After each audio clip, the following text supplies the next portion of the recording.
That's you. So, what are some of your favorite young comedians out there? DC Young Fly. Easy. Yeah. That was in my mind. I think I don't want to hate on brother DC, but in my mind, I knew I'm like, DC really is the funniest dude out there, probably. He's naturally funny. So the thing with DC, when I know DC's coming in the room, you got to get ready because his energy. Like if I could take 5% of DC's personality and drop it into my everyday personality, I'd be even funnier. Because he's funny, and then he gets on stage and he's funny and silly and goofy. He's all that all the time. Really cool dude. But soon he walk up, he roasting you, and he like, "Come on, man!" Then you got to talk about his little legs and stuff like that. It's. But I've seen his growth. I remember working with him for the first time. He was blowing up on like the Vine, and then on Instagram, and he's just roasting people.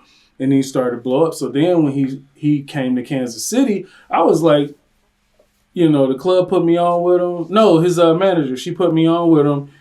And I was like, man, I wonder how this is going to work because he's an internet guy. But he came out, he was a surprise to everybody. It was funny, but it's a lot of growth. 2 years passed, and then got another call. Hey, you work with DC. All right, cool. This dude came out, he had been working. The difference between him and a lot of internet personalities, yes, you use your internet fame. You use that to get people in the seats. But sometimes that's where it ends at because you get comedians or internet comics that'll get up there and they're like, I'm going to just do my skits. And they'll come out in a dress and a bonnet and trying to be some old lady or whatever character they are. And it doesn't resonate on the live stage. So DC had been in the clubs and open mics working. And I saw that growth, and then I was like, wow. And then I remember he came back on stage at the end of the show, and I was like, bro, I really see the growth. And I love that you're putting in work, not just going from the internet to the stage. You're really going to these open mics, and you're sharpening your craft. So he's one of my favorites. Not too many, man, other than, in terms of young ones, because I don't really pay attention to that landscape, really. But he's a cool brother. But the whole 85 South family, the only reason I didn't add Carlos to the list, because he's like a brother side by side with me. I came up early with Carlos. He used to run this room in Atlanta.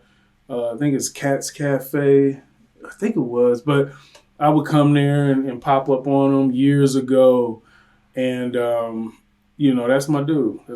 So it's huge. And I think one big thing too, it's easier to become a comedian now with the internet, with those things like the skits.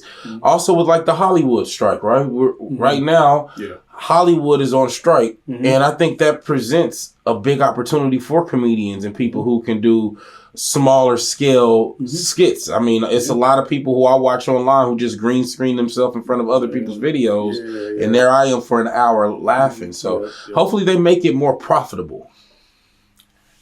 Yeah, this is the second coming of like the pandemic in a sense, because we've become so dependent on entertainment at our disposal.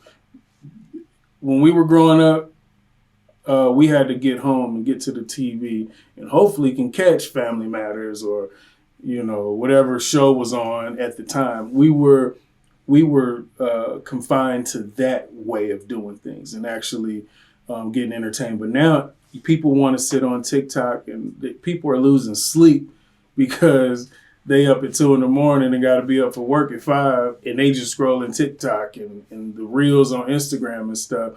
And we have so much information coming to us, and then the writers' strike and the Screen Actors Guild strike happened, and then there's going to be this void in the entertainment realm when it comes to movies and TV. So you're right. When social media and these influencers and those people, they're going to get an opportunity to step in those shoes and fill that void. So when there's no new shows on TV, because it's still no agreement, right now it's August.